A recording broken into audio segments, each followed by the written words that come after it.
अवांजी समातुन ताईं radio Voice of Sindh London.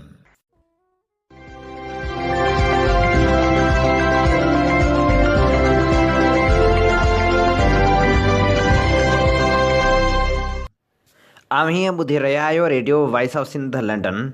अवांजी ख़िदमत में प्रोग्राम पेश कजे थो ख़बरुनि जी दुनिया। 2 नवंबर 2025 आचर जे ॾींहुं प्रोग्राम ख़बरुनि जी दुनिया साण करे आऊं अवांजी ख़िदमत में हाज़ुर आहियां जो पंहिंजो मेज़बान हबीब लगारी। सभ खां पहिरियां पेश करियूं था ख़ासि ख़बरूं। जबरी तौर खंभे गुम कयल शागिर्द अॻवान गनी अमान चांडियो ऐं सरमद मीराणी जी गिरफ़्तारी ज़ाहिर। CTD ॿिन्ही ॼणनि ते दहशतगर्दी जा केस दाख़िल करे छॾिया। कराची में लॻल एहतिजाजी कैंप ख़तमु, जदोजहद जारी रखण जो ऐलान। अमरीकी कांग्रेस जे मेंबर पारां गनी अमान ऐं सरमद मीराणी वारे मामले ते ॻणती जो इज़हार। वर्ल्ड सिंधी कांग्रेस पारां बि गनी अमान ऐं सरमद मीराणी ख़िलाफ़ दहशतगर्दी जा केस दाख़िल करण जी मज़मत। सिंध बार काउंसिल जी चूंड। सिंध दोस्त धुरियनि PP जा नवाज़िल बुर्ज लोॾे छॾिया। सिंधु दरिया ते किनारा ॾियण वारे मामले ते हलंदड़ तहरीक में हिसो वठंदड़ केतिराई सिंध दोस्त उमेदवार कामयाब।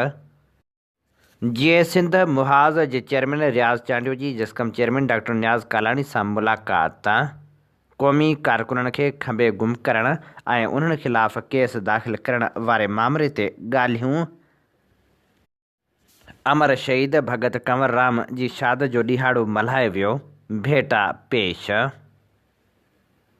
सिंधियाणी तारीख़ तरफ़ां 16 नवंबर ते हैदराबाद में ऐलानियल मार्च जूं तयारियूं जारी। हाणे पेश करियूं था तफ़सीली ख़बरूं। CTD पुलिस पारां जबरी तौर खंभे गुम कयल गनी अमान चांडियो ऐं सरमद मीराणी जी गिरफ़्तारी ज़ाहिर कई वई आहे। CTD पंहिंजे जारी कयल प्रेस बयान में चयो आहे त 2 ॼणा SRA जा घुरिबल माण्हू हुआ। खेनि इंटेलिजेंस बेस्ड ऑपरेशन दौरान मच्छर कॉलोनी डाक्स थाणे कराची जी हद मां गिरफ़्तार कयो वियो आहे। गनी अमान नौजवाननि खे SRA में भर्ती कंदो आहे, ख़ासि करे शागिर्दनि खे दहशतगर्दी जी तरग़ीब ॾींदो आहे। जारी कयल बयान में हुननि इल्ज़ाम हयो आहे त संदन मुलज़िमनि पंहिंजे 2 साथी नूर चांडे ऐं ॿियनि बाबति दहशतगर्दनि जा तफ़सील ॾेई निशानदही कई आहे। उन्हनि ख़िलाफ़ पिणु कार्रवाई अमल में आंदी वेंदी। जॾहिं त CTD पारां गनी अमान चांडियो ऐं सरमद मीराणी ते मुख़्तलिफ़ केस पिणु ज़ाहिर कया विया आहिनि। सियासी समाजी धुरियुनि पारां पुलिस जे अहिड़े इल्ज़ाम खे रद्द कयो वियो आहे। जॾहिं त काल्ह बि गनी अमान ऐं सरमद जी आज़ादी लाइ एहतिजाज जो सिलसिलो जारी रखियो वियो। कराची प्रेस क्लब ॿाहिरां सिंधियन नेशनल कांग्रेस जी एहतिजाजी कैंप जारी रही, जॾहिं त हैदराबाद में वाधू वाह वटि पिणु एहतिजाजी धरणो हंयो वियो हो। कराची में एहतिजाजी मुज़ाहिरे दौरान ॻाल्हाईंदे एहतिजाज जी अॻवानी कंदड़ सिंधियन नेशनल कांग्रेस जे अॻवान सारंग जोए चयो त सरमद मीराणी ऐं गनी अमान दहशतगर्द न पर वतन जा सिपाही आहिनि। रियासत जे अहिड़े अमल ख़िलाफ़ असांजी पुरमन जदोजहद जारी रहंदी। ॿिन्ही खे कूड़ी FIR में जवाबदार ॼाणायो वियो आहे, जेको सरासर कूड़ो इल्ज़ाम आहे। गनी अमान चांडियो खे इस्पताल मां खंभियो वियो हो ऐं सरमद मीराणी खे संस घरां गिरफ़्तार करे खणी विया हुआ, जॾहिं त मच्छर कॉलोनी मां गिरफ़्तारी छो कई वई आहे। हुननि चयो त असीं ॿिन्ही जी आज़ादी लाइ जदोजहद जारी रखंदासीं। उन जदोजहद जे नतीजे में अॼु रियासत जेको ही इनाम तौर ते असांखे गनी अमान ऐं सरमद मीराणी ॾिनो, उन्हनि ते कूड़ियूं दहशतगर्दी जूं FIR हणी हुननि साबित कयो त हू केॾा कमीना, केॾा किरल ऐं घटिया क़िस्म जा माण्हू आहिनि। छो त सॼी दुनिया वाक़िफ़ु आहे, दुनिया जो आलमी ज़मीर वाक़िफ़ु आहे, दुनिया जूं समूरियूं इंसानी हक़नि जूं तंज़ीमूं वाक़िफ़ु आहिनि। उहो अस्पताल जो अमलो वाक़िफ़ु आहे, उहे मरीज़, उहे डॉक्टर वाक़िफ़ु आहिनि, उहे न्याणियूं वाक़िफ़ आहिनि त उन्हनि न्याणियुनि जे साम्हूं फैमिली ते तशदुद करे सरेआम गनी अमान खे अस्पताल जे अंदरां खंभे गुम कयो वियो निहत ते। ऐं हू हिकिड़ो अमन जो प्यामर आहे, हू लतीफ़ जो कारकू आहे ऐं हू जीएम सेहत जो जेको आहे प्रचारक आहे फ़िक्र जो, उनखे ईअं तज़लील करे सरेआम खणी विया आहिनि 28 अक्टूबर ते, जंहिंजी दुनिया शाहिद आहे। उन्हनि 5 ॾींहंनि खां मुसलसिल संदसि फैमिली ऐं संदसि तंज़ीम Sindh National Congress, Sindh National Student Federation ऐं सिंध जूं समूरियूं जेके सियासी धुरियूं ऐं असांजा सियासी कारकुन, असांजा समाजी कारकुन ऐं सिंध परस्त माण्हू जेके आहिनि उहे सरापा एहतजाज रहिया आहिनि। सॼी दुनिया वाक़िफ़ आहे। न सिर्फ़ु इहो पर ख़ुदि यूनाइटेड नेशन जो जेको इन्फोर्स डिसअपियरेंस जो इदारो आहे उन इन ते रिपोर्ट शाया कई आहे, एमनेस्टी इंटरनेशनल रिपोर्ट शाया कई आहे, एशियन ह्यूमन राइट्स रिपोर्ट शाया कई आहे, हिन मुल्क जे इंसानी हक़नि जे इदारनि human rights commission of Pakistan report शाया कई आहे, defence of human rights commission report शाया कई आहे। ख़ुदि हितां जे कानून लागू कंदड़ जेके इदारा आहिनि उन्हनि जो ख़ासि जेको लेजिस्लेशन जो इदारो आहे, कोर्ट उन में पटिशन दाख़िल कई वई आहे त हीउ माण्हू मिसिंग आहे। सॼी दुनिया उन खां वाक़िफ़ आहे। पर ही अंधा, ही गूंगा, ही ॿोड़ा, हिननि खे असां नंगो कयो, हिन जदोजहद हिननि खे उघाड़ो कयो, सॼी दुनिया में ज़लील थिया। ही पंहिंजो उहो नक बचाइण जे लाइ हिननि उहे कूड़ियूं एफआईआरूं तमग़े जे तौर ते सरमद मीराणी गनी जे मथां मड़ियूं त वॾा दहशत गर्दो आहे। ऐं उन्हनि खे असां 1 नवंबर ते मच्छर कॉलोनी मां हैंड ग्रेनेड खणी ऐं ॿिया बम खणी उन्हनि खे वॾी कार्रवाई करण वारा असांजे मथां असांखे मारण वारा आहे, असां उन्हनि खे गिरफ़्तार कयो। हाणे पुॾी नथा वारो लानत ई खोड़ाए तव्हांजे इन कूड़ ते शर्म अचणु घुरिजे। शर्म। कराची में एहतजाजी कैंप ते सियासी समाजी अॻवाननि वॾे अंग में शिरकत कई। अॻवाननि पारां न सिर्फ़ सरमद मीराणी ऐं गनी अमान चांडियो खे खंभे गुम करण जी मज़मत कई वई, पर उन्हनि खे ज़ाहिर करे उन्हनि मथां कूड़ा केस दाख़िल करण जी पिणु मज़मत कई वई। अॻवान जो चवणु हो त पुलिस सरासर कूड़ा इल्ज़ाम हणी रही आहे। गनी अमान चांडियो शाह लतीफ़ जी शाइरी सां मुहबत कंदड़ नौजवान आहे। शाह लतीफ़ जी शाइरी सां इश्क रखंदड़ कॾहिं बि बम नथा खणी सघनि। जॾहिं त उन मौक़े ते सरमद मीराणीअ जे वारसनि जो चवणु हो त सरमद मीराणी ऐं गनी अमान न पर समूरा खंभे गुम कयल नौजवान ऐं ॿिया ज़ाहिर कया वञनि। एहतजाज में मौजूदु साथियुनि जी मर्ज़ी आहे त हू जेको बि तइ कनि संदन मर्ज़ी, पर इहो कॾहिं बि न विसारणु घुरिजे त सरमद मीराणी न रुॻो खंभियल माण्हुनि में सभ खां नंढी जमार रखंदड़, पर हू मुसलसिल खंभियो टार्चर बर्दाश्त कंदो ऐं क़ैद काटींदो रहियो आहे। हुन मथां कूड़ा केस दाख़िल कया विया आहिनि। सरमंद खे 3 बजे राति जो आया, दर खड़कायूं, सरमंद जे पीउ ऐं असां जाॻूं पिया। उहो ड्यूटी तो आयो, हुन महिल पुलिस ऑफिसर आहे। 3 बजे ड्यूटी तो आयो, सरमंद बि जाॻे पियो त दर खड़कियो, हे निकिरी वियो पाण थी, केरु आहे? असां पुलिस वारा आहियूं। दर खोलियो, असां दर खोलियोसीं त एॾा सभिनी जा मुंहं ढकियल, सभिनी जा मुंहं ढकियल, सफ़ा मुंहं ढकियल मायूं बि हुयनि। आया अचे बसि सरमंद उथी वाशरूम में वियो, सभिनी खे घेरे विया, मथो निंड्रा वारा जेके बि हुया सभिनी खे मथो घेरे विया। असांजी मायुनि खे बि 2 खे धक हयऊं, सरमंद खे सभिनी खे वठी पाण वटि फोनियूं सभिनी जूं खणी विया। असांजो छा आहे, असांखे सरमंद घुरबल आहे। सरमंद बाबा छा हिन जे पीउ चयो तव्हां चुप करे बीहो, औज़ार सफ़ा सिधा कई पिया, तव्हां चुप ॻाल्हाइण माना कंहिंखे न पाजनि। ॿियो अदड़ो मीडिया में कमु कंदो आहे फराज़, उहे जिन कुझु हो माना कंहिंखे न पाजनि। सरमंद खे गीले खणी विया। 3 बजे राति जो अॻ में मुंहिंजो अदड़ो सुहेल सारंग खयल आहे, मेहरान मुंहिंजो भाणिजो खयल आहे। उन्हनि ते कूड़ा केस हैदराबाद में सेंट्रल जेल में 5 महीनो आहे। वरी इहे सरमंद खे खणी विया आहिनि। असांखे त ख़बर न पई, असां त को कयो ई न कुझु न। इहो आहे असांजा पुट धरती सां प्यारु कंदा आहिनि, सिंध सां प्यारु कंदा। असां ॾोही न आहियूं पुट, अलाए छो हिननि असांखे अचे ईअं वरितो आहे। जेॾीमहिल अचु जेॾीमहिल टियों हाणे उन्हनि जे पीउ खे अॻ में खणी विया। असांजी सॼी 8 माण्हू अॻ में खणी।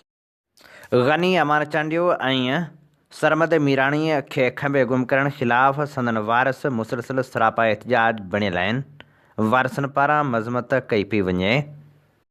गनी अमान चांडियो जी भेण सिंधु अमान पिणु कराची में मुसलसिल एहतजाजी कैंप ते मौजूदु रही। सिंधु अमान चांडियो पारां गनी अमान चांडियो ऐं सरमद मीराणी जी गिरफ़्तारी करे उन्हनि मथां बदस्ती बम ऐं बारूदी मवाद हथ अचण जी दावा जी मज़मत कई वई, जॾहिं त हुन जो चवणु हो त गनी अमान बाशऊर नौजवान आहे। मुंहिंजे भाउ खे दहशतगर्द ॼाणायो वियो आहे जेका हिन रियासत जी बौखलाहट जी निशानी आहे। सिंधु अमान चांडियो जो वधीक चवणु हो त असां अॻु बि कूड़नि केसनि खे मुंहुं ॾिनो आहे, हाणे बि मुंहुं ॾींदासीं। असां इंसाफ़ लाइ अदालत जो दर खड़काईंदासीं। गनी अमान चांडियो कंहिं बि दहशतगर्द कार्रवाई में मुलविस न आहे, न वरी हुनजो कंहिं दहशतगर्द तनज़ीम सां को वास्तो आहे। गनी अमान चांडियो शागिर्द अॻवान आहे ऐं हूअ मुसलसल शागिर्दनि लाइ जदोजहद कंदो ऐं जा खोड़ींदो रहियो आहे। सिंधु अमान चांडियो जो वधीक चवणु हो त साथियो, जीअं तव्हां सभिनी खे ख़बर आहे त 28 तारीख़ ते जहिड़े नमूने जंहिं अंदाज़ में गनी अमान खे ऐं वरी राति जो 3 वॻे धारा सरमद मीराणी खे खंबे गुम कयो वियो हुयो। सो उन ई अमल जे ख़िलाफ़ समूरी सिंध जेका आहे उहा सरापा एहतजाज हुई।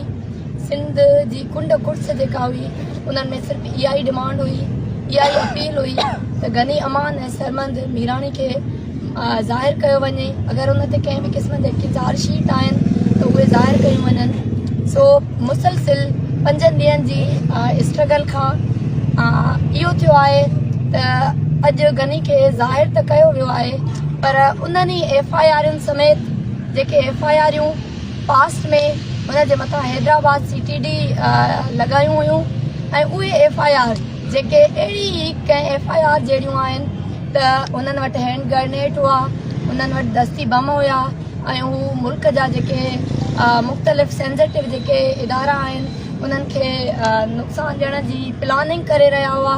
पर ख़ुशकिस्मतीअ सां रियासती इदारा ऐं एजेंसियूं या MI, IMI ऐं ISI ऐं उनखां अलावा मुख़्तलिफ़ पुलिस जेके आहे मुख़्तलिफ़ थाणनि जी, उहे उन अमल करण दौरान हुन वटि पुॼी वियूं ऐं हू पकड़िजी विया।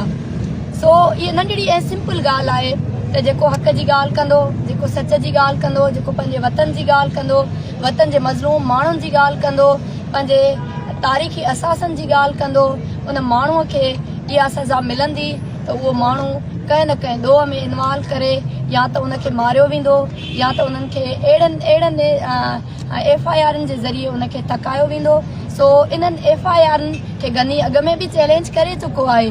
साॻी CTD जूं FIR हुयूं, अॼु जेका प्रेस रिलीज़ जारी कई आहे इन्हनि, उन प्रेस रिलीज़ में उन जूं जेके पास्ट वारियूं FIR हुयूं उहे बि उन्हनि शो कयूं आहिनि।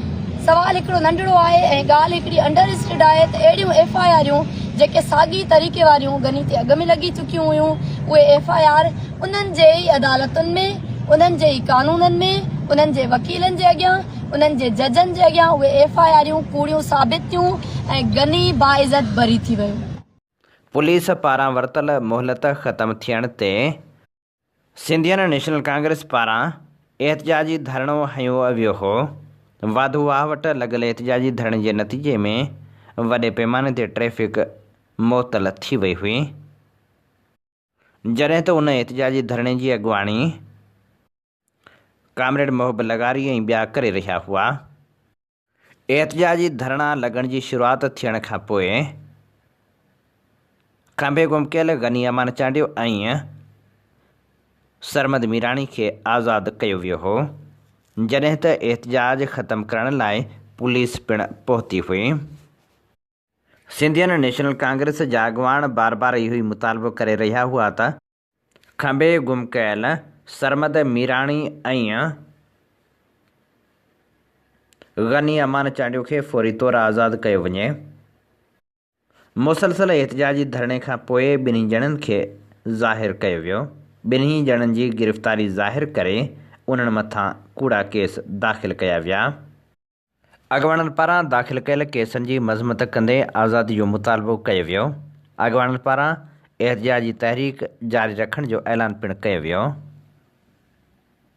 अमरीकी कांग्रेस मेंबर ब्रेड शर्मेन पाकिस्तान में सिंधी कारकुन गनी अमान सरमद मीराणी जी मुबैना जबरी गुमशुदगी ते पंहिंजे जारी कयल बयान में ॻणती जो इज़हार कंदे चयो त जबरी गुमशुदगियूं बुनियादी इंसानी हक़नि जी भंजकड़ी आहिनि ऐं सिंधी बिरादरी खे हिन मसइले खे सालनि खां मुंहुं ॾियणो पियो आहे। जीअं इनाम अब्बासी जी गुमशुदगी वारे वाक़े में ॾिनो वियो। ब्रेड शर्मिन वाज़े कयो त गनी अमान सरमद मीराणी जे नज़रियुनि सां इतफ़ाक़ नथो करियां, पर पाकिस्तान जे हर शहरी खे कानून मूजिबि इंसाफ़ ऐं शफ़ाफ़ कार्रवाई जो हक़ हासिलु आहे, भले उन्हनि जा सियासी ख़्याल कहिड़ा बि हुजनि। वर्ल्ड सिंधी कांग्रेस पारां पिणु गनी अमान ऐं सरमद मीराणी ख़िलाफ़ कूड़ा केस दाख़िल करण जी मज़मत कई वई। वर्ल्ड सिंधी कांग्रेस पंहिंजे जारी कयल बयान में सिंधी शागिर्द अॻवान गनी अमान ऐं सरमद मीराणी ख़िलाफ़ दहशतगर्दी जा केस दाख़िल करण जी सख़्त लफ़्ज़नि में मज़मत कई। जारी कयल बयान में चयो वियो त हीअ ॻणती जोॻो क़दम सिक्योरिटी इदारनि पारां ॿिन्ही कारकुननि खे ज़ोरे गुम करण खां पोइ खंयो वियो आहे। गनी अमान ऐं सरमद मीराणी पुरमन सियासी कारकुन आहिनि। उनजी जबरी गुमशुदगी, जिन मां हिक खे इस्पताल मां ऐं ॿिए खे पंहिंजे घर मां खंयो वियो, सिंध में वॾी एहतिजाजी लहर पैदा कई, जंहिंमें उन्हनि जी हिफ़ाज़त सां वापसी जो मुतालबो कयो वियो। उन्हनि ॿिन्ही ते दहशतगर्दी जा कूड़ा केस दाख़िल करणु रियासती इदारनि ऐं पुलिस जो वाज़े ऐं बेईमानाणो क़दम आहे, जंहिंजो मक़सदु पुरमन सियासी कारकुननि खे ॾोहारी बणाइण ऐं कारकुननि खे चुप कराइणु आहे। वर्ल्ड सिंधी कांग्रेस जे जनरल सेक्रेटरी फरहान कागज़ी चयो त गनी अमान ऐं सरमद मीराणी ते जबरी गुमशुदगी खां पोइ कूड़ा दहशतगर्दी जा इल्ज़ाम हया विया आहिनि, जेको इंतिहाई शर्मनाक अमल आहे, जेको सिंध में पुरमन सियासी कारकुननि खे दॿाइण लाइ इस्तेमालु कयो वियो आहे। असां हिन नाइंसाफ़ी ऐं कूड़ी ठाहियल कहाणी जे सख़्त लफ़्ज़नि में मज़मत करियूं था। वर्ल्ड सिंधी कांग्रेस हिन ॻाल्हि ॾांहुं बि ध्यानु छिकाए थी त इन्हनि कूड़नि केसनि खां अॻु SSP वालदेन खे यकीन ॾियारियो हो त ॿिन्ही कारकुननि खे जल्द आज़ादु कयो वेंदो, पर हाणे उहो वाइदो मुकमल तौर ते बेबुनियाद ज़ाहिर थियो आहे। वर्ल्ड कांग्रेस पारां मुतालबो कयो वियो त गनी अमान ऐं सरमद मीराणी ते लॻायल सभु कूड़ा इल्ज़ाम फ़ौरी तौरु वापसि वरिता वञनि ऐं ॿिन्ही खे बिना कंहिं शर्त जे फ़ौरन आज़ादु कयो वञे। जसकम आरिसर पारां जसाफ़ ज़िले ओभर कराची जे ऑर्गेनाइज़र सरमद मीराणी, मोहसिन मगसी, हमीद सिंधी, अयूब कांदड़ो, पठान खान ज़ुहराणो, गनी अमान, सोहेल रज़ा भट्टी, एजाज़ गाहू, इंसाफ़ दायो, मुर्तज़ा जुणेजो, सरवेज नुहाणी समेत समूरनि जबरी तौरु खंभे गुम कयल ऐं गिरफ़्तार कयल क़ौमी कारकुननि खे आज़ादु करण जो मुतालबो कयो वियो आहे। जसकम चेयरमैन असलम खैरपुरी चयो आहे त खंभे गुम कयल क़ौमी कारकुननि खे आज़ादु कयो वञे। जेकॾहिं क़ौमी कारकुननि खे आज़ादु न कयो वियो त जदोजहद जो सिलसिलो शुरू कंदासीं। ज़ुल्फ़कार जमाली पंहिंजे जारी कयल बयान में चयो आहे त 4 ॾींहं अॻु कराची जी निजी अस्पताल मां मंझंदि धारे गनी अमान चांडियो खे पंहिंजी वनी अस्मा चांडियो, भेण सिंधु अमान, सिंधु जे मुड़ुस इनायत ऐं संदन भाउ सफ़ी अमान ऐं संदन टिनि न्याणियुनि जी मौजूदगी में समय माण्हुनि जे अखियुनि अॻियां रेंजर्स ऐं ॿिनि इदारनि अगवा कयो। सरमद मीराणी खे उन राति पंहिंजे घर मां साॻे तरीक़े सां घर भातियुनि जे साम्हूं अगवा कयो वियो। पोइ उन्हनि लाइ 4 ॾींहं मुसलसिल एहतिजाज थियो। कराची खां घोटकी ताईं रोड बंदि रहिया। इटली, अमरीका ताईं एहतिजाज में गनी अमान ऐं सरमद मीराणी समेत सभिनी जबरी तौरु खंभे गुम कयल माण्हुनि जी आज़ादी जो मुतालबो कयो वियो। हाई कोर्ट में पटिशन दाख़िल थी। पोइ पुलिस आसरा बि ॾिना। संदन ख़ानदाननि खे त सुभाणे था छॾियूं। वरी वॾी बेशर्माई ऐं नक जी पकाए सां CTD कराची गिरफ़्तारी ज़ाहिर कई आहे। किले जहिड़ी FIR संदन ख़िलाफ़ दर्ज कई वई आहे त उन्हनि अॻवाननि वटां दस्ती बम ऐं ॿियो सामान हथु आयो आहे। समाजी तौरु इंतिहाई मुतहरिक रहंदड़ आयशा धारेजो पंहिंजे जारी कयल बयान में चयो आहे त एतिरा ॾींहं गनी अमान खे खणण खां पोइ नेठि CTD प्रेस रिलीज़ जारी कई आहे। 24 कलाकनि में गनी अमान जी वापसी जो वाइदो कंदड़ फिरी विया। सिंधी अवाम अॻियां प्रेस रिलीज़ जारी करे छॾियाऊं। हीअ सिंधी अवाम खे चरियो सम्झो वेठा आहिनि। सरमद मीराणी खे घर मां खंयो वियो आहे ऐं गनी अमान चांडियो खे इस्पताल मां खंभियो वियो।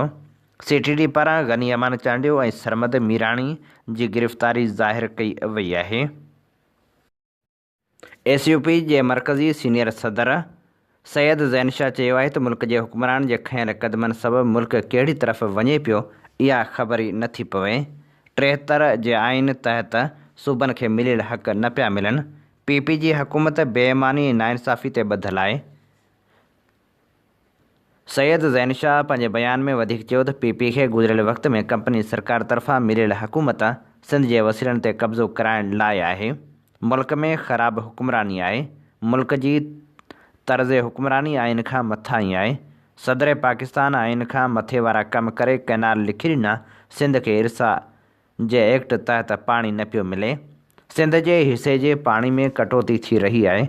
अवाम जी जदोजहद हुक्मरान खे गोॾा खोड़ाईंदी। सिंध जा माण्हू ॿधी कंदा ऐं आइन जी हुक्मरानी लाइ जदोजहद कंदा। सभु चाहिनि था त जाली असेंबलियूं आणे जाली माण्हू आणे मुल्क ते कब्ज़ो करे वेंदा, पर उन्हनि खे नाकाम बणायो वेंदो। 14 नवंबर ते हैदराबाद में सभिनी जमायतनि जो गॾियल प्रोग्राम कराए रहिया आहियूं, जंहिंमें आइन जी हुक्मरानी लाइ सूबनि जे वसीलनि ते कब्ज़े ख़िलाफ़ भरपूर जदोजहद शुरू कई वेंदी। GA सिंध मुहाज़ चेयरमैन रियाज़ अली चांडियो जसकम चेयरमैन डॉक्टर नियाज़ कालानी सां मुलाक़ात कई।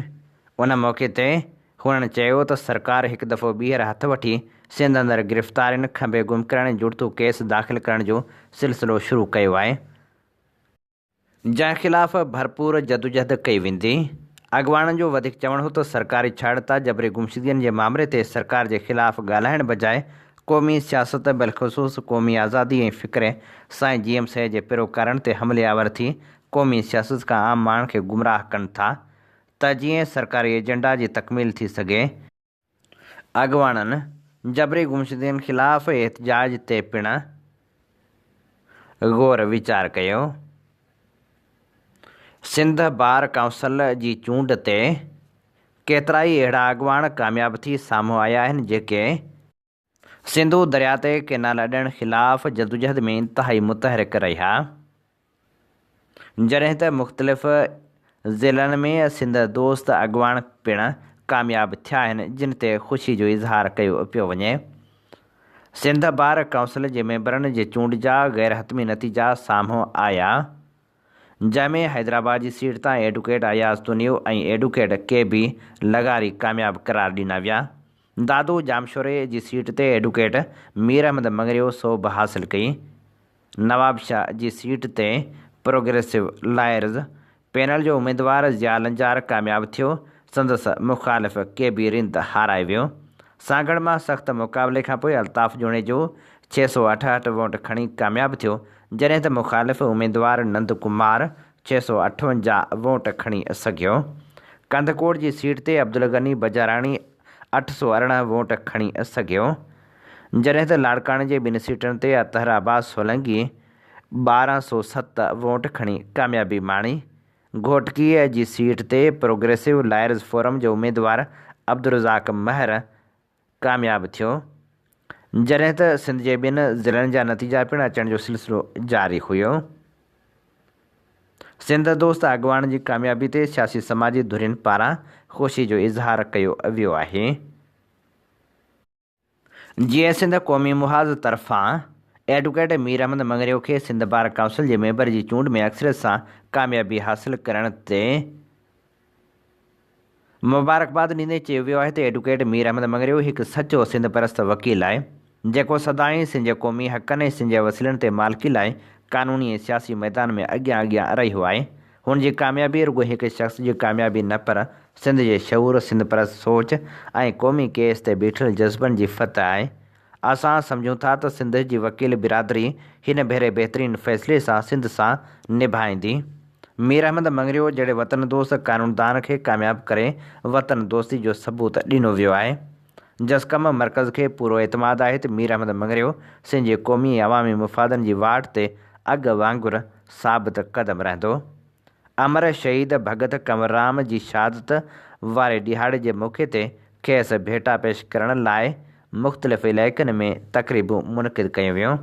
कराची प्रेस क्लब ते सिंधी अदबी संगत कराची पारां भेटा पेश कई वई, जॾहिं त सिंध जी रवादारी इंसानी जे अलमबरदार शहीद अमर भगत कंवरराम जी वरसी के मौके पर गोहर सिंधी, साहिल जोगी, सीनियर वकील मोहम्मद अली मंकी, आमिर महर, ताज रिंद, ज़ख्मी रशीद महर ऐं ॿियनि शहादत वारे हंध रुक स्टेशन पहुची भेटा पेश कई। जीए सिंध मुहाज़ पारां जश्न लतीफ़ जो जलसो ठारू शाह में मुनक़िद कयो वियो। जलसे के पार्टी चेयरमैन रियाज़ अली चांडियो, प्रेस तर्जमान अयाज़ सोलंकी, नज़ीर शेख, इब्रार मोराई ऐं ॿियनि ख़िताब कयो। जॾहिं त उन मौक़े ते ख़िताब कंदे रियाज़ चांडियो चयो त असांजा मदरसनि जा आलिम मोहम्मद हाशिम भटवी हो जो ईरानी जॾहिं सिंध ते कब्ज़ो कयो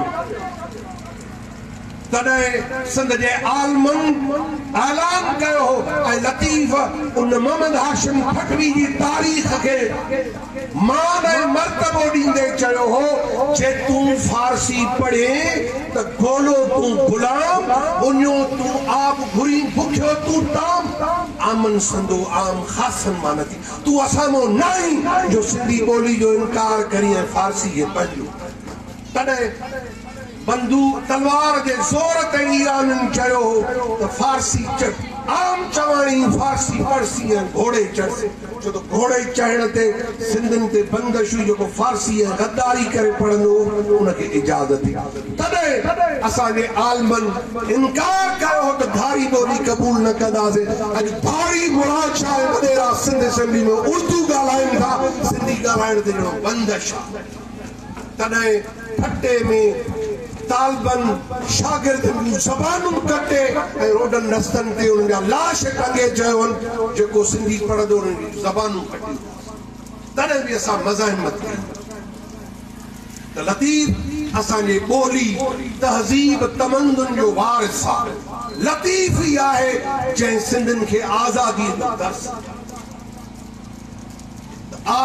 वतन सां मोहबत मारवी जे सूरत में सिंधियाणी तहरीक तरफ़ां 16 नवंबर ते हैदराबाद में थींदड़ सिंध जो वजूद ऐं वसीला बचायो मारे जूं तयारियूं तेज़ी सां जारी आहिनि, जंहिं लाइ सॼी सिंध में सुजाॻी मुहिम हलाई पई वञे। मुख़्तलिफ़ ॻोठनि, शहरनि ऐं तालुकनि जा दौरा कया पिया वञनि। सिंधियाणी तहरीक जी मरकज़ी सदर उमरा समो, आमना कीड़ानो ऐं शुमैला जरवार, मीरवाह, कोट गुलाम मोहम्मद, ॻोठ बचल ख़ासकेली ऐं ॿियनि ॻोठनि जा दौरा कया। जॾहिं त सिंधियाणी तहरीक जे मरकज़ी अॻुवाण सभानी डायरी, पिरभात हाले पोटो ऐं ज़रका फाज़ल, कड़ियो गहवर, मोहम्मद माछी, सोराब निज़ामाणी, मूसा रिंद ऐं गोलाड़ची ऐं ॿियनि ॻोठनि जा दौरा करे औरतुनि खे मार्च में शिरकत जी दावत ॾिनी। उन मौक़े ते ॻाल्हाईंदे सिंधियाणी तहरीक जे अॻुवाणनि चयो त औरतुनि, हारियुनि, मज़दूरनि, शागिर्दियाणियुनि ऐं सियासी शऊर रखंदड़ माण्हुनि में तेज़ी सां शऊर पैदा थी रहियो आहे त सिंध जी ज़मीन, पाणी, वसीलनि ऐं वहदत ख़िलाफ़ जारी साज़िशुनि खे रोकण लाइ गॾियल जदोजहद ज़रूरी आहे। सिंधियाणी तहरीक जे अॻुवाणनि हारियुनि, मज़दूरनि, औरतुनि, शागिर्दियाणियुनि, उस्तादनि ऐं सिविल सोसाइटी खे अपील कई त हूअ वॾे तइदाद में 16 नवंबर ते हैदराबाद सिटी गेट खां प्रेस क्लब ताईं थींदड़ सिंध जो वजूद ऐं वसीला बचायो मार्च में शिरकत कनि। क़ौमी अवामी तहरीक पारां अॼु टंडे मोहम्मद ख़ान ज़िले जे शहर मोया में क़ौमी अवामी तहरीक जे सरबराह अयाज़ लतीफ़ पलीजो जी अॻुवाणी में साड़ियुनि जा अघ घटाइण, पुलिस जे ज़्यादतियुनि, मंशात अफ़गानी समेत धारियुनि जी आबादकारी, कारपोरेट फार्मिंग, पाणी ते धाड़े, करप्शन, बदअमनी, लाक़ानूनियत, मेरिट जी लताड़ ऐं सिंध जे वसीलनि ते कब्ज़े ख़िलाफ़ मोहबत सिंध पैदल मार्च करे जलसो कयो वेंदो। अयाज़ लतीफ़ पलीजे चयो आहे त 27वीं आइनी तरमीम जी आड़ में सिंध जी वहदत ख़िलाफ़ का बि साज़िश बर्दाश्त न कई वेंदी। वफ़ाक़ी हुकूमत पीपल्स पार्टी खे मैनेज करे उन ख़ुशफ़हमी में न रहे त सिंध जा 7 करोड़ माण्हू वहदत ख़िलाफ़ आइनी तरमीम खे क़बूल कंदा। सिंध हज़ारे सालनि खां सिंधियुनि जो वतन आहे। हुकुमरान सम्झी छॾनि त सिंध फ़तह कयल इलाइक़ो न आहे। सिंध पंहिंजी मर्ज़ी सां न रुॻो पाकिस्तान में शामिलु थी हुई, पर पाकिस्तान जे लाइ सभ खां पहिरीं करारदाद पास कई हुई। सिंध जी धरती माउ जीअं मुक़दस आहे, उन ख़िलाफ़ साज़िश दरअसल मुल्क ख़िलाफ़ साज़िश आहे। पाकिस्तान अॻु में ई संगीन सियासी ऐं मुआशी बहिराननि जो शिकार आहे। अयाज़ लतीफ़ पलीजे चयो त पाकिस्तान में बहिराननि जो कारण ख़राब हुकुमरानी आहे। आज़ाद ऐं शफ़ाफ़ इलेक्शन न थियणु आहे। हर 5 सालनि खां पोइ इक़्तिदार प्लेट में सजाए मनपसंद धुर हवाले कयो वञे थो। हिन वक़्त ताईं आयल समूरियूं हुकूमतूं करप्शन, बदउनवानी, लुटमार, अवाम दुश्मन पॉलिसियुनि में हिक ॿिए जो तसलसल साबित थियूं आहिनि। हर भेरे हुकूमतूं बदिलायूं वञनि थियूं पर निज़ाम साॻियो ई रहे थो, जंहिं करे पाकिस्तान मुसलसल बहिराणनि जो शिकार आहे। उन जो हल पाकिस्तान खे टुकड़नि में विरहाइण, सिंध खे इंतज़ामी यूनिटनि जे नाले में आलमी साम्राजी ताक़तनि जे एजेंडा तहत टुकड़ा टुकड़ा करे छॾणु हरगिज़ न आहे। नई सिंध जा माण्हू अहिड़ी मकरूह साज़िश खे कामयाबु थियणु ॾींदा। अयाज़ लतीफ़ पलीजीअ वधीक चयो त मुल्क खे बराबरी, रवादारी ऐं शफ़ाफ़ियत सां हलाए सघिजे थो। इंतज़ामी यूनिटनि जो फार्मूलो न रुॻो अहम कहाणी हरकत थींदी पर मुल्क ख़िलाफ़ साज़िश पिणु थींदी। जसाफ़ आरिसर unit IIT faculty Sindh University पारां सिंध जे मौजूदा सियासी सूरतहाल जे उनवान सां हिकु लेक्चर प्रोग्राम मुनक़िद कयो वेंदो। सिंध यूनिवर्सिटी जी IIT पार्क में मुनक़िद थींदड़ प्रोग्राम में सियासी समाजी अॻवाननि खे शिरकत जी दावत ॾिनी वई आहे। Sindh Balochistan rice mills association अदालती हुकुम नज़रअंदाज़ कंदे साड़ियुनि जी ख़रीदारी में कटौती जारी रखण जो ऐलान करे छॾियो आहे। सिंध बलूचिस्तान जे वापारियुनि ऐं राइस मिल्स जो इजलास थियो, जंहिंमें साड़ियुनि जी कटौती जारी रखण जो फ़ैसिलो कयो वियो। ॿिए तरफ़ सिंध हारी आबादगार इतिहाद राइस मिल्स जे फ़ैसिले जी मज़मत कंदे साड़ियुनि मां नाजाइज़ कटौती ख़तमु करण जो मुतालबो कयो आहे। आबादगार मोहसिन काज़ी ऐं ॿियनि चयो त साड़ियुनि जी ख़रीदारी ऐं नाजाइज़ कटौती जो अदालत नोटिस वरितो ऐं DC कमर शहदाद कोर्ट पिणु नोटिफिकेशन जारी कंदे कटौती खे गैर क़ानूनी करार ॾेई राइस मिल्स खे रोकियो, पर राइस मिल्स अदालत तोड़े DC जे हुकुम खे मञण खां इनकार करे छॾियो आहे। हुन चयो त साड़ियुनि जी ख़रीदारी में कटौती वारो अमल बंदि न थियो त असां मजबूरन साड़ियूं विकिरण करणु बंदि कंदासीं। अकरी चौदगी, भरसां, हालेपोटा ऐं अलीगंज शाख में पाणी खोड़ ख़िलाफ़ आबादगारनि एहतजाज करे SDO इरिगेशन ते रिश्वत एवज़ पाणी विकिरो करण जो इल्ज़ाम हणी पाणी खोट ख़तमु करण जो मुतालबो करे छॾियो। आबादगार रफ़ीक हालेपोटे, नवाब शर, गुलहुदन छूटल बचल नज़र ऐं ॿियनि दाहींदे चयो त फैज़गंज वाह में पाणी जी हथरादू खोट हुजण जे करे मुश्किलातुनि जो शिकार आहियूं। कणक ऐं कमनि जी पोखाई वारी मुंद में शाखूं बंदि करे आबादगारनि जो मुआशी क़तल कयो पियो वञे। हुननि मुतालबो कयो त फ़ौरी तौर ते असांखे पंहिंजे हिसे जो पाणी ॾियारियो वञे। शहदाद कोट में सिंधी हारी आबादगार इतिहाद पारां साड़ियुनि जे अघ में लात ख़िलाफ़ एहतजाजी रैली कढी धरणो हंयो वियो। एहतजाजी रैली जी अॻवाणी ग़ुलाम हुसैन, मोहम्मद आज़म बिरोही, ग़ुलाम मुर्तज़ा लाशारी, मोहसिन काज़ी, बाबर हुसैन तुनियो, अली इमदाद जरवार ऐं ॿिया करे रहिया हुआ। उन मौक़े ते अॻवान चयो त कंबर शहदाद कोट ज़िले समेत पूरी सिंध में साड़ियुनि जो बम्पर फसल तयारु थी चुको आहे। हारियुनि आबादगारनि खे साड़ियुनि जो मुनासिबु अघु न पियो ॾिनो वञे। हारी आबादगार सख़्तु मुश्किलातुनि ऐं परेशानियुनि में मुब्तला थी विया आहिनि। सिंध सरकार ऐं ज़िले इंतज़ामिया जी नाअहली ऐं लापरवाही ऐं बेध्यानी सबबि साड़ियुनि जो मुनासिबु अघु न पियो मिले, जंहिंजे करे हारियुनि ऐं आबादगारनि खे नुक़सानु पहुची रहियो आहे। हुननि मुतालबो कयो त फ़ौरी तौर ते साड़ियुनि जो अघु वधायो वञे। जसकम सिटी सकरंड जी कांग्रेस जो इजलास ज़िले सदर हाशिम लगारी जी सदारत हेठि थी गुज़रियो, जंहिंमें यूनिट जी तनज़ीमी सूरतहाल जो जाइज़ो वरितो वियो। जंहिं बाद फ़ैसिलो कयो वियो त जसकम ज़िले नवाबशाह पारां 7 नवंबर ते शहीद बशीर ख़ान कुरैशी जी बेमिसाल जदोजहद ते भेटा पेश कई वेंदी। 21 नवंबर ते जसकम तालके सकरंड पारां सिंध जूं हालतूं ऐं फ़िक्र GMC जी अहमियत ऐं अफ़ादियत जे उनवान हेठि लेक्चर प्रोग्राम मुनक़िद करायो वेंदो। ही असीं अवां जी ख़िदमत में पेश करे रहिया हुआसीं ख़बरूं। इन्ही ते ई प्रोग्राम ख़बरुनि जी दुनिया जो वक़्तु पुॼाणी ते पहुचे थो।